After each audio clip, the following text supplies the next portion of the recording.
Kalau saya cerita bohong, silakan jam 11, jangan malam, siang datang ke sono. Orang baru nih, itu pasti A, B, C itu pasti ada. Iya. Loh, enggak si A, si B, enggak si B, C. Gitu. Ya peribahasanya kagak si ayam, orang ngobrol. Iya. Gitu. Kalau enggak orang ngobrol, ya itu matanya itu bukan seperti kita begini. Begitu dia berdiri matanya, merahnya seperti merah bara api, tapi semuanya kita lihat putih. Yang kelihatan ini matanya itu berdiri.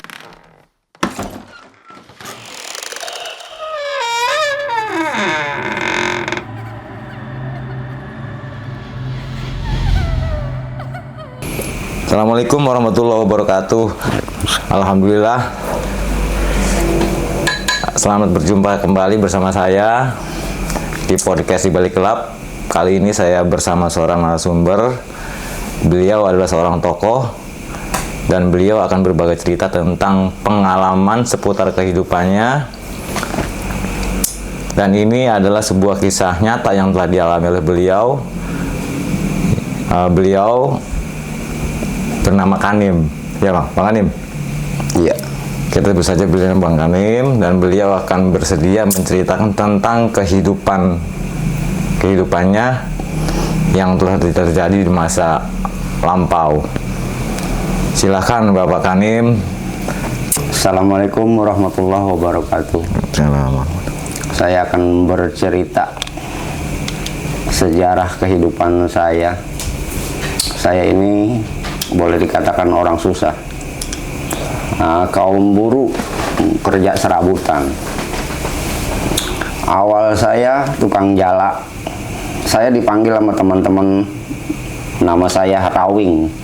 Rawing itu bukan asli nama saya sebenarnya. Pada waktu itu jala orang-orang itu baru bagus, jala kita pada beset, makanya dipanggilnya si Rawing saya. Tuh. Nah, saya ngejalak sana daerah Beting. Di sana saya kalau nggak salah 40 hari itu saya ngejalak dari air sedada sampai air sedengkul, baru pulang jam 2. Pendapatannya ya paling ala kadar, dapatnya 6 on. Masuk. 5 on, kadang 3 on. Kalau ngejalak lagi nggak dapat, saya nyari kerang biar bisa dijual, bisa beli beras. Nah, kemudian hari demi hari kedengeran di kampung ada yang nyuruh nyitak batu. Nah, nyitak batu itu kita kuli. Dalam satu bata itu terhitungnya kalau nggak salah lagi zaman itu 50 rupiah satu bata.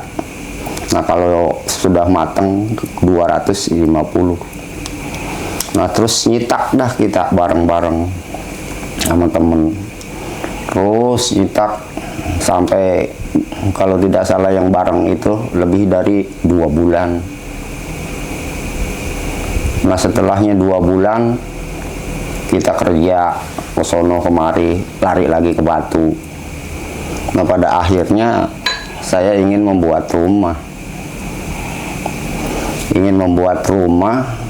Kalau kita beli duitnya nggak ada, kalau kita nyitak bakal beli rokoknya kagak ada.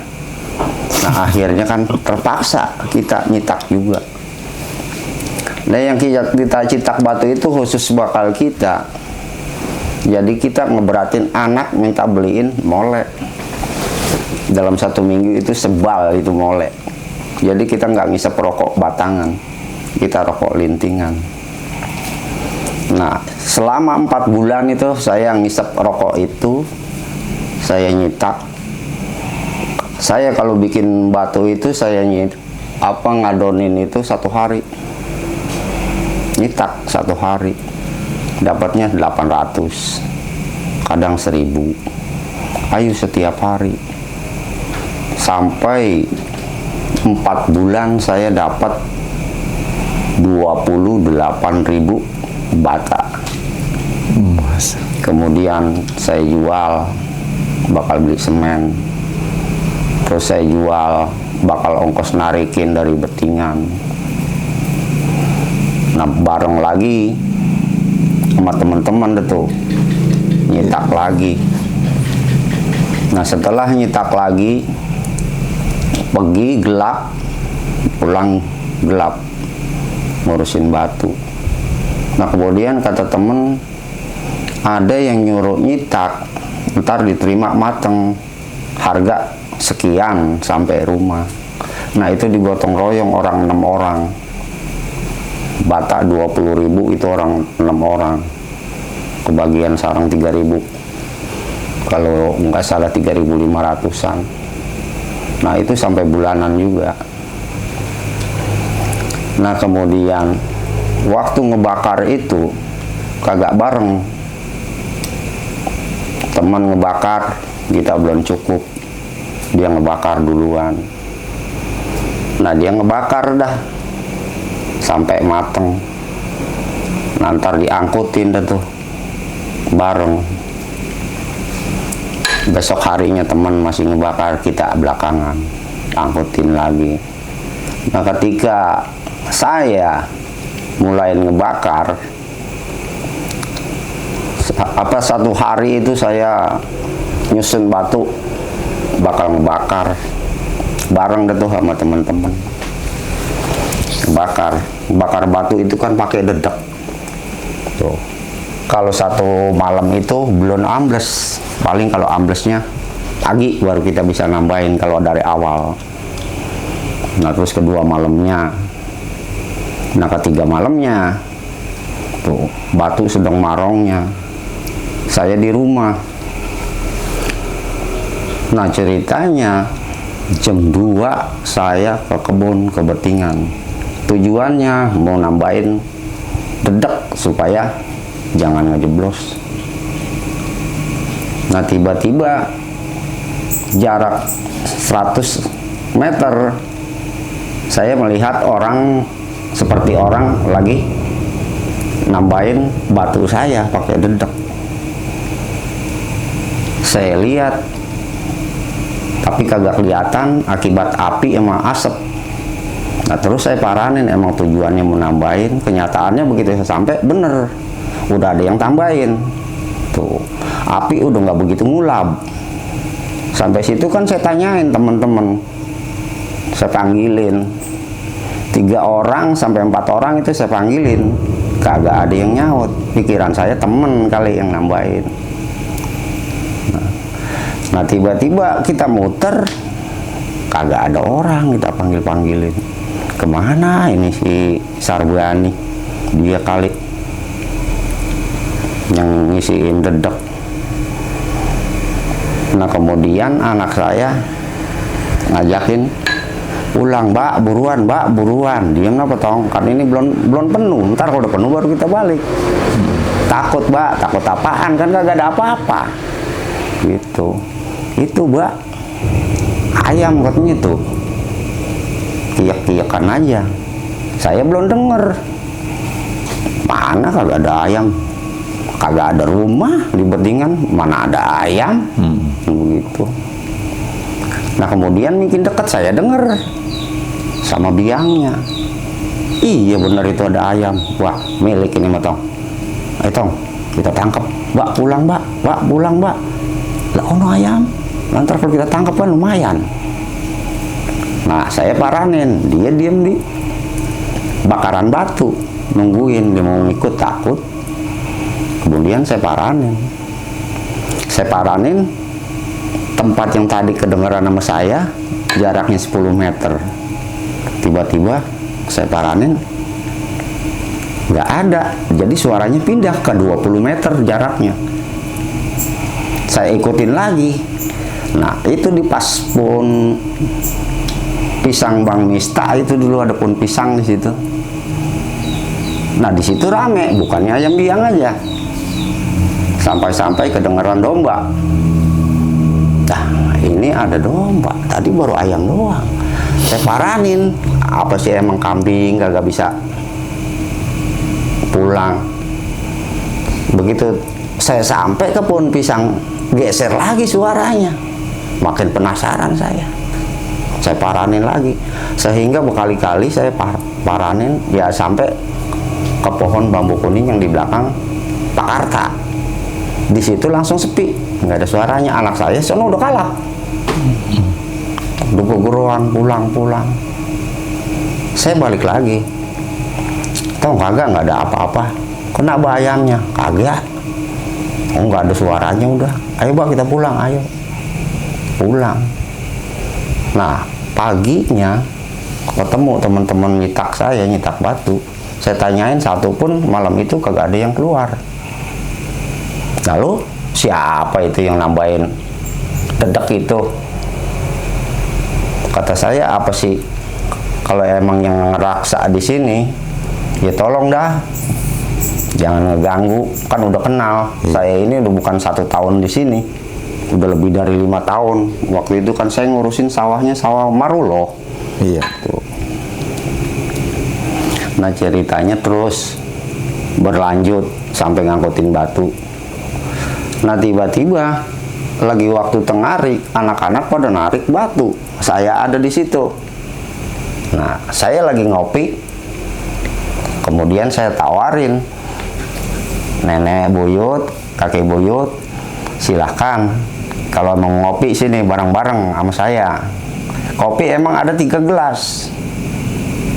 Nah, kemudian saya minum, bareng ngobrol. Orang saya sendiri, saya bareng ngerokok, madep ke sono. Kenapa tiba-tiba saya mau balik lagi itu kopi? Yang satu masih penuh, yang satu tinggal setengah. Saya kaget lah. Kan kopi gue yang gue minum ini, kok yang itu yang genjot? Jadi genjotnya itu bareng. Ini loh si kumis habis minum kopi lari gitu. Nah, udah dah, saya kagak cerita ada tuh sama teman-teman. Sampai sore. Nah, kemudian tiba-tiba ada orang yang datang ke saya. Bang, abang nyitak batu ya? Iya. Bakal siapa? Bakal Pak Arta. Yang batu ini makanya emang bagus tanahnya katanya. Nah, itu orang habis nanya begitu, iya emang bagus. Saya juga nggak kenal itu orang. Jadi juga bahasanya ke saya, abang. Dia jalan 10 meter. Begitu saya nengok udah kagak. Itu tengah hari, jam 12.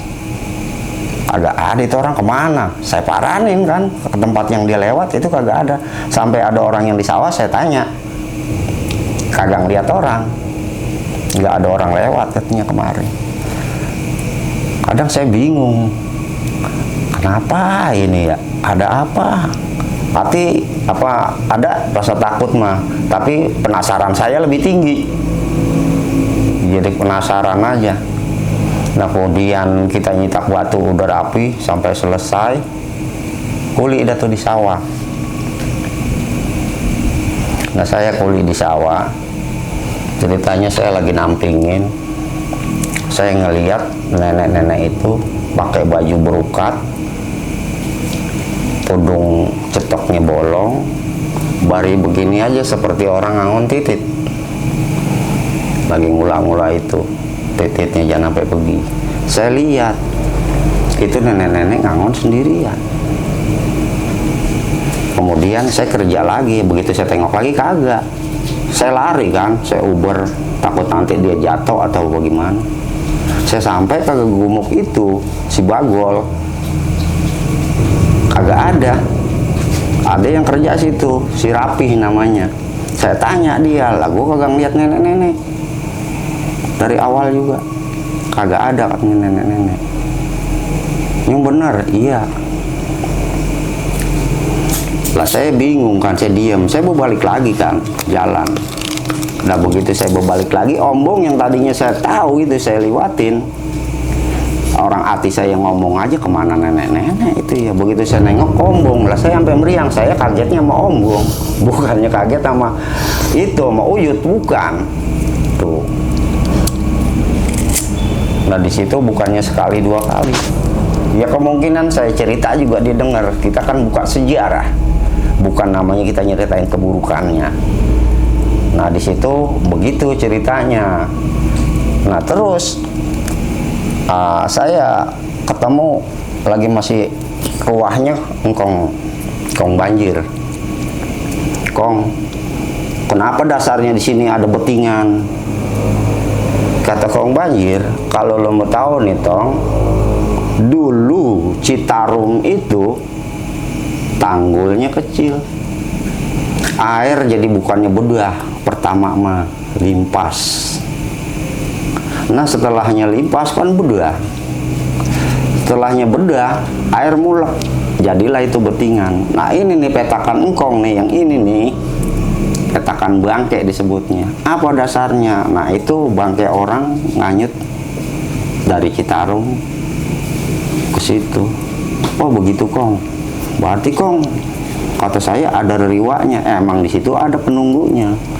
Penunggu utama ya Uyut lo, yang itu disebutnya Uyut Rebot. Nah itu Uyut lo. Dia orangnya baik. Kagak bagaimana nggak bagaimana. Saya cerita itu tentang bakar batu begitu, ya emang di situ begitu ceritanya. Kagak ada yang nyusahin.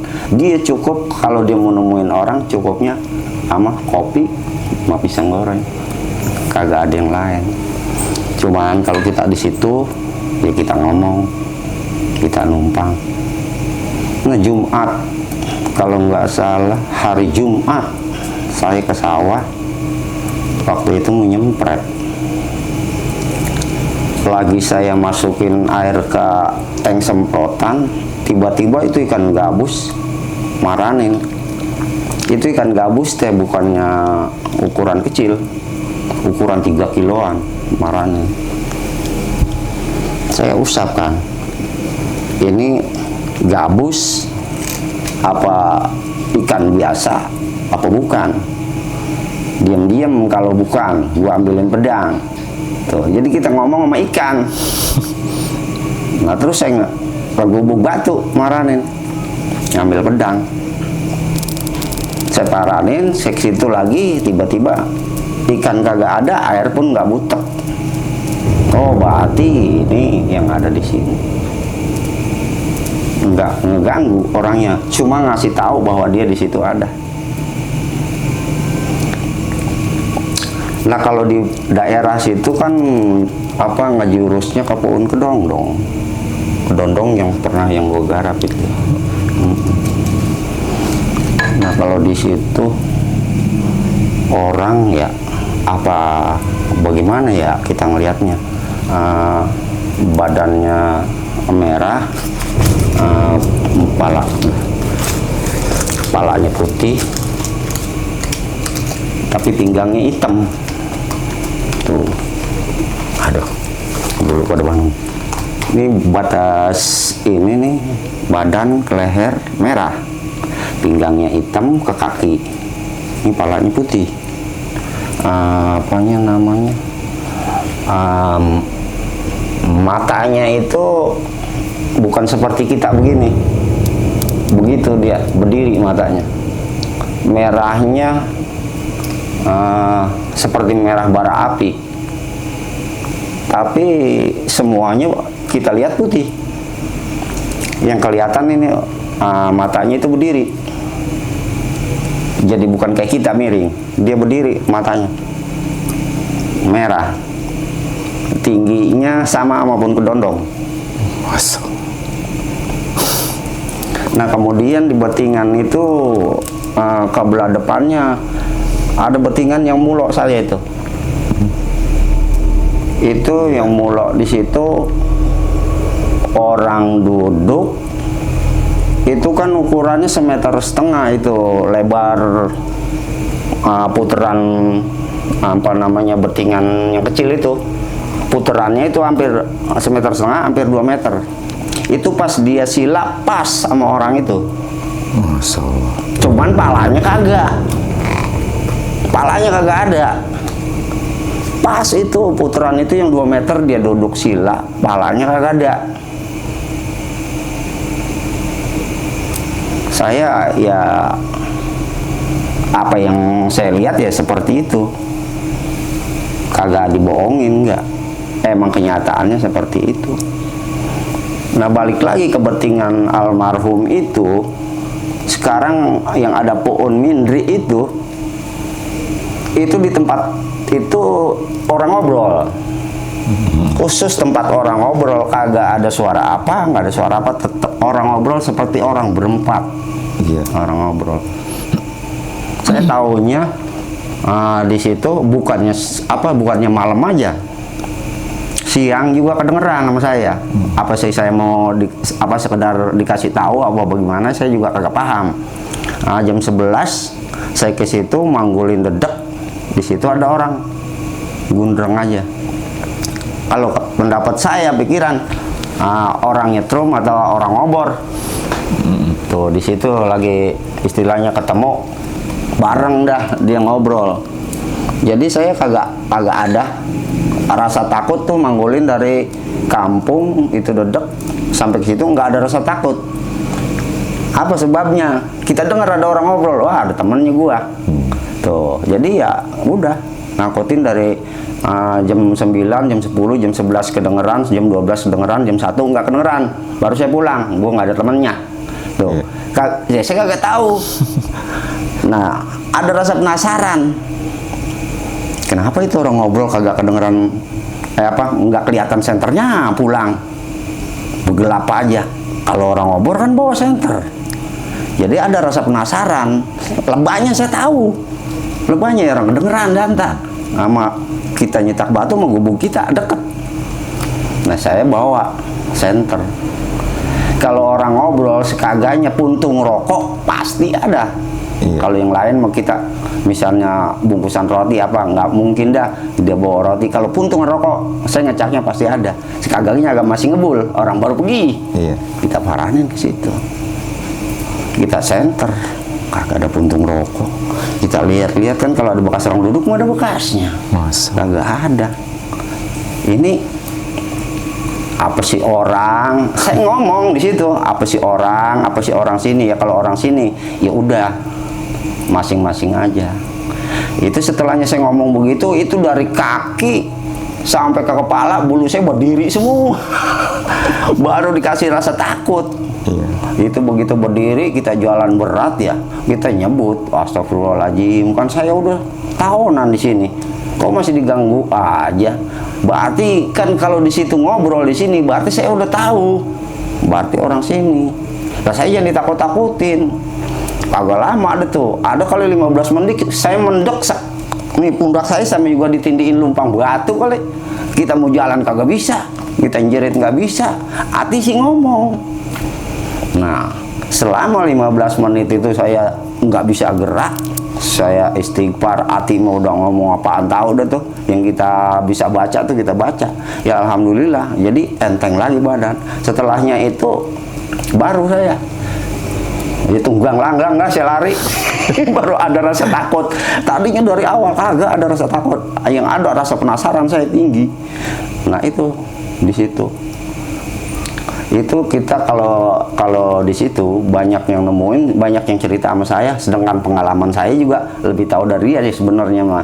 Tuh dia ngomong, "Bang, katanya kalau di situ tuh kata si Taya yang pernah nyawa di situ, itu Bang di situ katanya.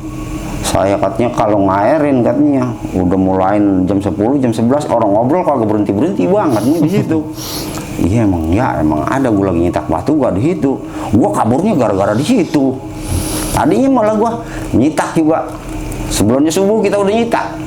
Orang biar sampai seharian kelar, nyitak 1000 kan banyak. Lah, pulang. Kadang Isya baru pulang. Nggak ada rasa takut. Soalnya dia tujuannya bukannya mau nakut-nakutin. Iya. Ngasih tahu doang bahwa dia itu ada. Ya bulu sih biasa bangun, tapi nggak seberat seperti dia ngeganggu. Kalau dia ngeganggu emang berat. Saya ngerasain, saya kagak bisa jalan 15 menit. Minta tolong, kagak bisa keluar itu mulut ngomong. Nah, di situ. Nah itu kata Engkong. Di situ kalau yang suka ngobrol aja, nah itu yang disebut petakan bangke. Nah itu orangnya di situ. Tuh. Petakan bangke itu ya orang kanyut dari sono, dari Citarum bedah. Citarum ini bedahnya kan lebih dari 3 tahun. Iya. Bedah di situ mulek, Iya. akhirnya nempel. di situ. Nah kata engkong yang ngobrol aja itu, kalau nggak salah 3 kalau dia mendekata 3 yang meninggal di situ, yang nyangkut yang disebut petakan bangke itu adanya di situ di ujung belah sono tuh yang pohon mendri. Nah itu, nah jadi istilahnya kalau saya sama rasa takut kurang, yang rasa penasaran saya apa sih orang apa bagaimana ya. Kalau kita lihat nggak ada orang, berarti dia ngasih tahu bahwa dia itu di situ ada. Sampai sekarang masih ada ya. Kalau orang yang baru ada rasa penasaran, kalau saya cerita bohong silakan jam 11, jangan malam, siang datang ke sono. Orang baru nih itu pasti A, B, C itu pasti ada. Iya. Loh, enggak si A, si B, enggak si B, C. Gitu. Ya peribahasanya kagak si ayam, orang ngobrol. Iya. Gitu. Kalau enggak orang ngobrol, ya itu si nyai itu. Iya. Gitu. Di situ sejarahnya. Nah, saya berani cerita begini sepengalaman saya. Di situ juga buyut kakek saya, istilahnya emang orangnya baik. Sifatnya membantu, kecuali dia dicaci atau dibagaimanain, nah itu baru. Iya. Seperti ya yang pernah kejadian dibang-tibang bahasa basi bisa jadi kejadian gitu. Istilahnya kita ibarat nantang teh, jangan nantang. Iya. Kalau kita udah tahu ya udah cukup tahu aja. Nah begitu pengalaman saya, cerita saya, ya saya cukupin sampai di sini dulu. Tuh pengalaman saya dari awal sampai akhir di sejarah itu. Ya. Gitu. Terima kasih kepada Bapak Kanim atas cerita pengalaman seputar kehidupannya yang telah terjadi di masa lalu, dan ini adalah kisah nyata, bukan karang-karangan. Dan saya yakin kalau petani itu sama bohong jauh, kecuali tukang bisnis biasanya bohongnya banyak. Dan satu hal yang perlu kita ingat bahwa memang alam gaib dan makhluk gaib itu pasti adanya karena memang Allah ciptakan itu, dan alam kita dengan alam beliau itu berbeda. Dan satu hal lagi yang perlu kita ingat bahwa seorang dokter tidak akan pernah mampu, tidak pernah berjanji bahwa setelah berobat dia akan sembuh. Begitupun seorang guru, dia tidak pernah menjanjikan setelah dia belajar dia akan sukses, dia akan pintar. Tetapi janji Allah itu pasti adanya. Oleh karena itu, perbaikilah ibadah kita. Pasti Allah akan perbaiki kehidupan kita. Oke, terima kasih atas kebersamaannya. Insya Allah, semoga kita panjang umur dan kita akan berjumpa kembali di lain kesempatan. Assalamualaikum warahmatullahi wabarakatuh. Waalaikumsalam.